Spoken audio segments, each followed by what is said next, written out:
अपने यहाँ बड़ी चर्चा होती है कि सियासी लोग और नेता ये रंग बदलने में बड़े माहिर होते हैं। कुछ लोग कहते हैं कि नेता गिरगिट की तरह रंग बदलते हैं। भाई चुनाव है तो नेता हर कर्म करने को तैयार हैं। कुछ लोग ज़मीन पर लेटकर पाँव पकड़ लेते हैं, कुछ लोग घर में बैठ के खाना खा रहे हैं। हर जगह नेताओं की उपस्थिति है और कुछ का अंदाज तो इतना निराला है कि वो अपने आप लोगों की निगाह में आता है। आज हम बात करेंगे कुछ नेताओं की ऐसी गतिविधियों की जो उत्तर प्रदेश के चुनाव में सुर्खियां पा रही हैं। सबसे पहले बात उद्योग मंत्री सतीश महाना की, जो कानपुर के महाराजपुर से चुनाव लड़ रहे हैं। आपने अक्सर उनका वीडियो देखा होगा कि वो जहाँ कहीं जाते हैं तो कहीं वो बच्चों के साथ बैठ के गिट्टक खेलने लगते हैं, तो कहीं वो चाय छानने लगते हैं होटल पे पहुँच के, और कहीं वो बैडमिंटन खेलते नज़र आते हैं।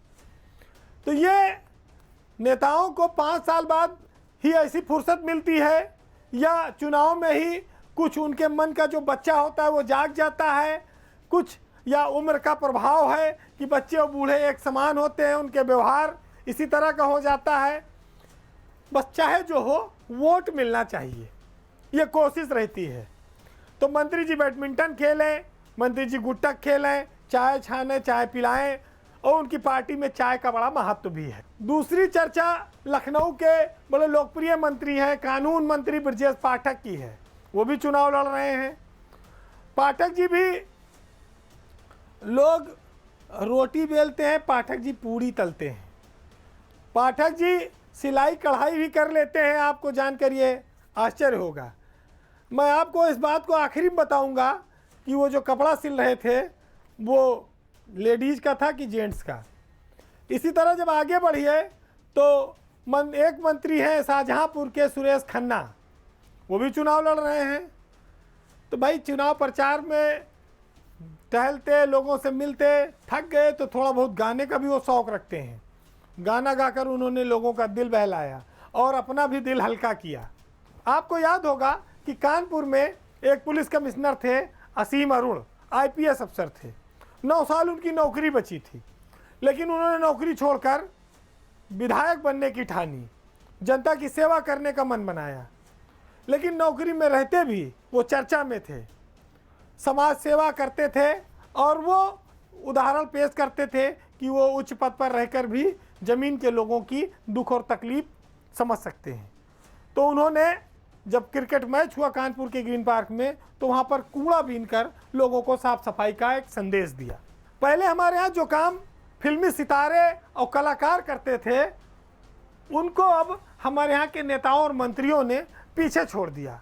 चुनाव में अब उनकी डिमांड कम हो गई है। हालांकि चुनाव जीतने के बाद ये नेता गाना बजाना तो कम, गाली गलौज ज़्यादा करते हैं। तब उन्हें इन्हीं गरीब लोगों के बीच में बैठने पर कभी पसीने की बदबू आती है, कभी शर्म आती है। लेकिन वोट ऐसी चीज़ है, आज मौका ऐसा है कि वो पैर में गिरने को तैयार बैठे हैं। वैसे रात के अंधेरे में सफ़ेद कुर्ता पैजामा पहनकर अगर कोई आपका पैर छुए तो आप डरिएगा नहीं, क्योंकि वो भूत नहीं, नेता हो सकता है, विधायकी का टिकट लड़ने वाला कोई प्रत्याशी हो सकता है, वो आपका वोट मांगने आया होगा। फिलहाल ये सियासत है, यहाँ तमाम तरह के आपको माहौल देखने को मिलेगा। कोई चाय बनाएगा, कोई पूड़ी तलेगा, लेकिन सब कुछ जनता के हाथ में है। जनता जनार्दन है, वो 5 साल में नेताओं को ऐसा करने के लिए एक बार मजबूर करती है कि जिन्होंने 5 साल उसकी बात नहीं सुनी, अब उनको उनके दर पर आकर सब कुछ सुनना पड़ता है। चुनाव और राजनीति के ये रंग हैं। लेकिन महत्वपूर्ण बात यह है कि मंत्री ब्रजेश पाठक जब पूड़ी तलने के बाद सिलाई की दुकान पर गए तो वो किसका कपड़ा सिल रहे थे, ये बात कुछ लोगों ने गौर की, लेकिन यह बात यहाँ कहना ज़्यादा उचित नहीं होगा। फिलहाल इसको हल्के फुल्के माहौल में ही लीजिए और आने वाले वक्त में हम आपके सामने कुछ ऐसी ही रोचक और चटपटी खबरें लेकर आते रहेंगे। तब तक के लिए नमस्कार।